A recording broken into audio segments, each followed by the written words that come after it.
Are you embarrassed to be from Tennessee? Not at all, Senator. I am from Tennessee, grew up as a public school kid in Tennessee. But you were embarrassed to have the Tennessee flag. That's not it at all, Senator. You have a history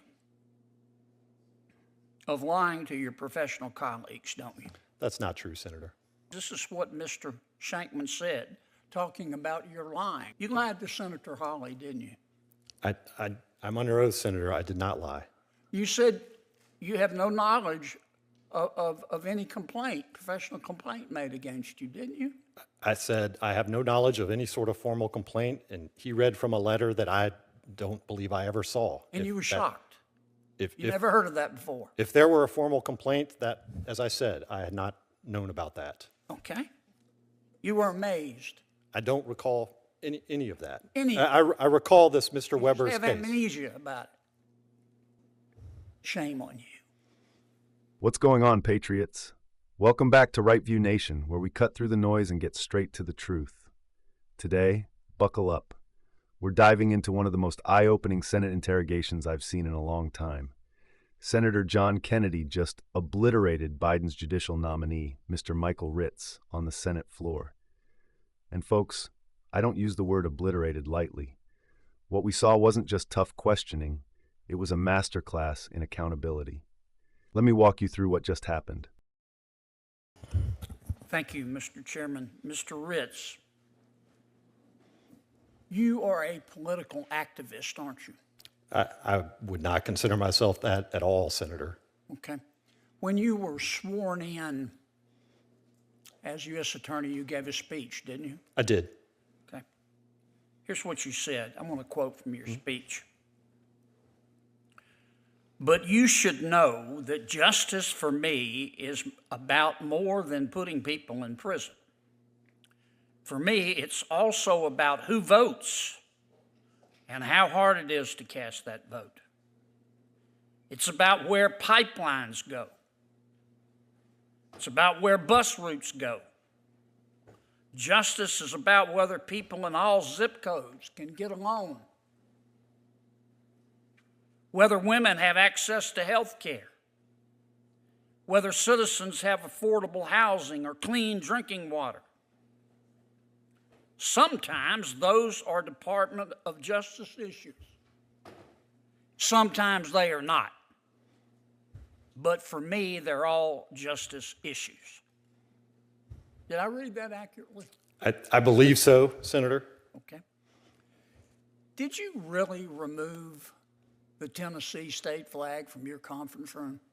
Senator, I appreciate you asking about this again. As the chief federal law enforcement. Welcome. Did you do it?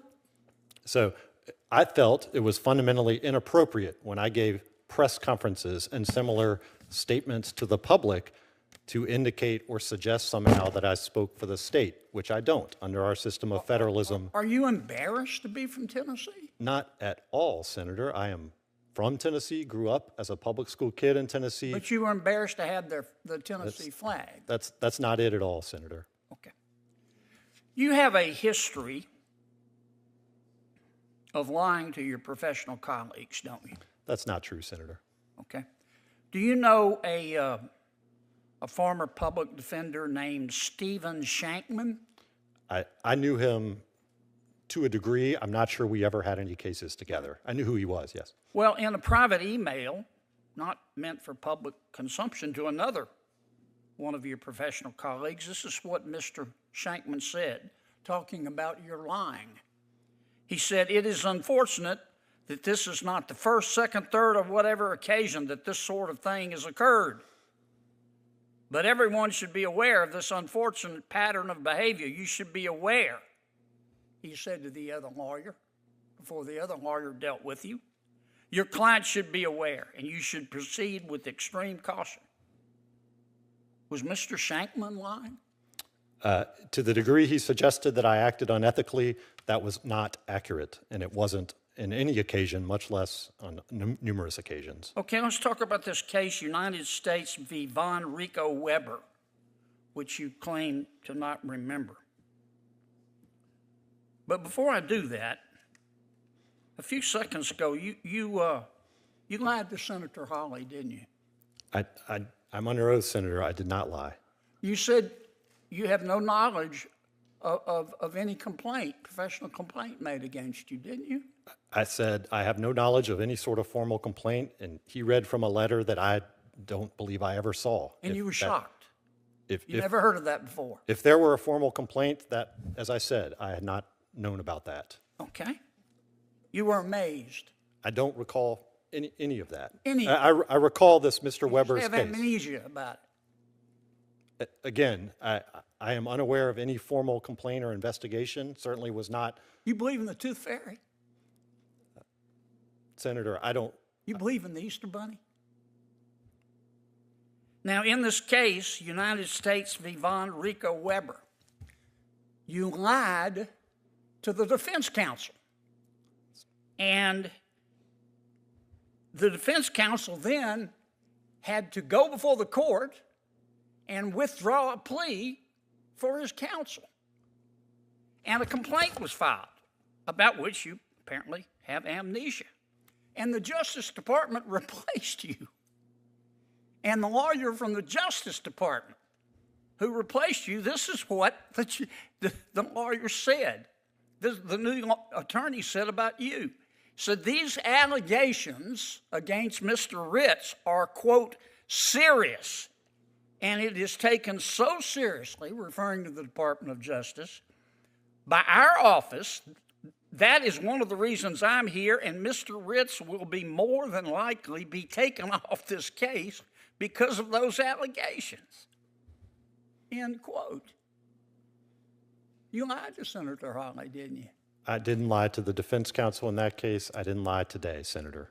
Now, my good friend Senator Ossoff asked you if you'd follow the law. And you said, yeah. But if you're lying to us today, we're stuck with you, aren't we? Senator, I have not lied and did not lie in that case. You just have amnesia. I did not lie in that case. There was a written plea agreement with the entire agreement of the parties.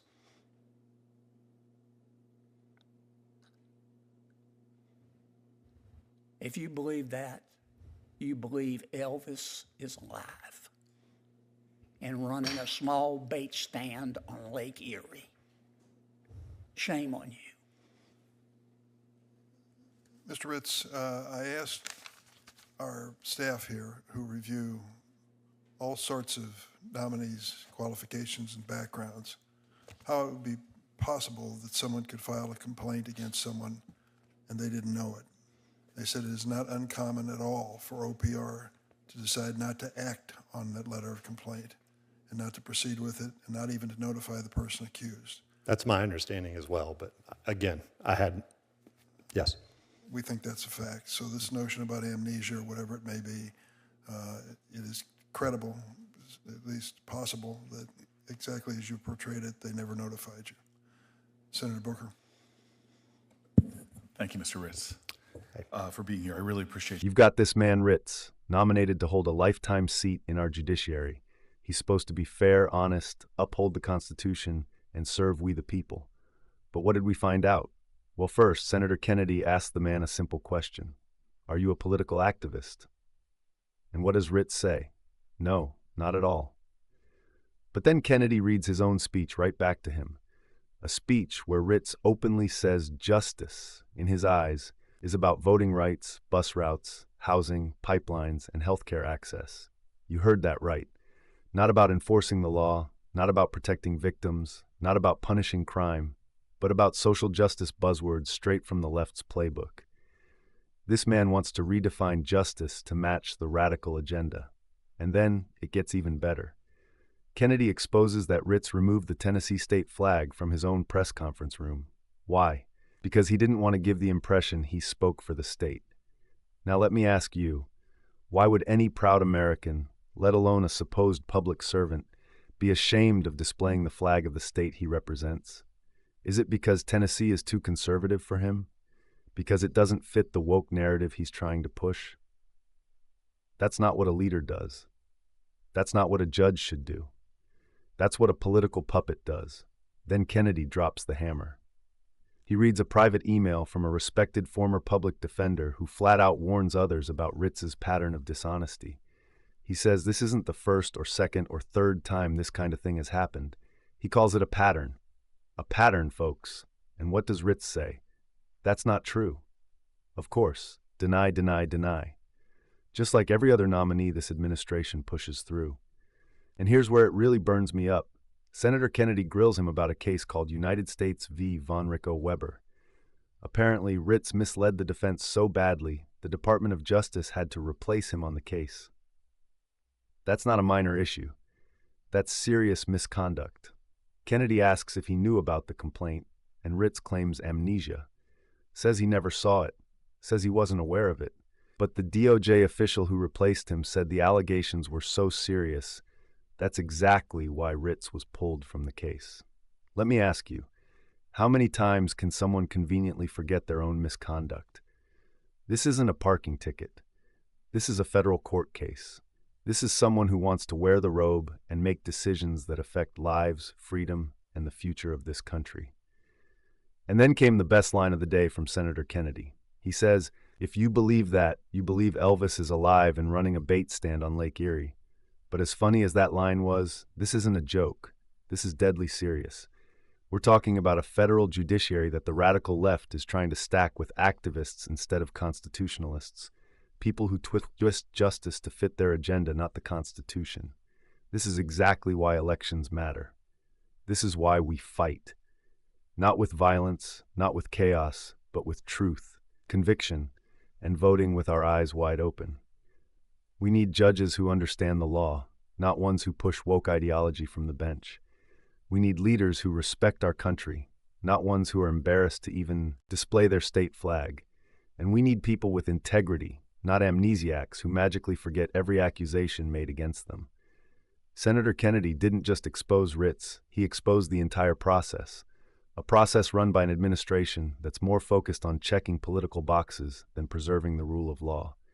And we the people, we need to stay loud, stay alert, stay armed with the facts. This is Right View Nation, and we will not back down. Like, comment, and share this video if you stand with Senator Kennedy and want to see patriots, not activists, on our courts. And don't forget to subscribe, because we'll keep shining the light where the left wants darkness. Stay strong, stay free. God bless America.